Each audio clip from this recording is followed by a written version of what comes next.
Allô, vous savez que être en amour, c'est formidable. Tomber en amour, comme disent les Québécois, c'est waouh.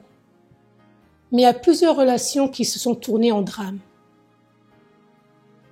Et les personnes n'étaient pas au courant ou ne savaient pas dans quel système ils se trouvaient. Je voudrais tirer l'attention aujourd'hui. Et ça, c'est quelque chose qu'on peut appliquer à une relation amoureuse, mais aussi qu'on peut appliquer dans chaque relation, dans toute relation. Il y a des personnes qui se présentent et qui portent un masque. Des hommes ou des femmes qui ont un comportement ou qui ont un comportement ou un trait de caractère qu'on appelle le narcissisme. Ils passent en premier. Ils ont une cible. Ils te donnent l'impression que tu es l'amour de sa vie, alors que le vrai amour de sa vie, c'est lui-même. Et dans la relation, que ce soit en amitié ou que ce soit en amour, ils passent toujours en premier. Mais comme je vous ai dit, ils portent un masque. Prêt à rabaisser l'autre, prêt à écraser l'autre, parce que c'est là qu'il tire sa force. C'est pour ça que vous serez étonnés comment un grand homme de Dieu, rempli de valeurs, est capable de poser un acte criminel. Pourquoi? Parce que, laissez-moi vous dire, c'est une maladie. C'est un trouble de comportement. C'est quelqu'un qui est comme un usurpateur. Il te donne l'impression d'être ce qui n'est pas. Quand tu le regardes, il sait parler. Quand tu le regardes, il sait charmer. Il sait séduire, mais pour une mauvaise cause, pour une mauvaise raison.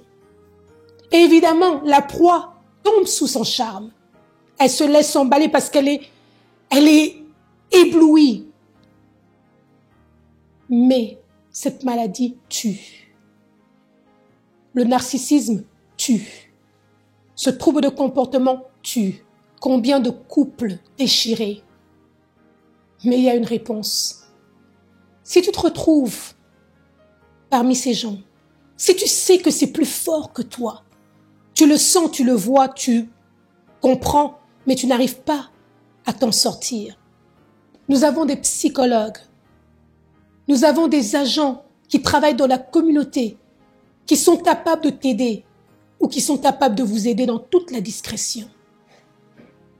Pas une raison pour avoir honte, car la guérison fera de toi la personne la plus heureuse. Et si tu te retrouves dans cette relation, tu ne sais pas comment sortir, laisse-moi te dire que tu peux parler au Créateur de toutes choses, mais encore, à côté de toi, il y a des femmes et des hommes qui ont l'expertise, qui sont capables de t'aider à sortir, t'aider à guérir et t'aider à te rétablir. Comme j'ai dit, souvent on a l'impression que tout marche bien, car on est pris sous le charme. Mais vous verrez que ce beau rêve termine souvent par un cauchemar. Reconnaissez les signes et prenez la décision d'agir, de guérir et d'aider les autres à guérir. Soyez bénis, crée ton bonheur.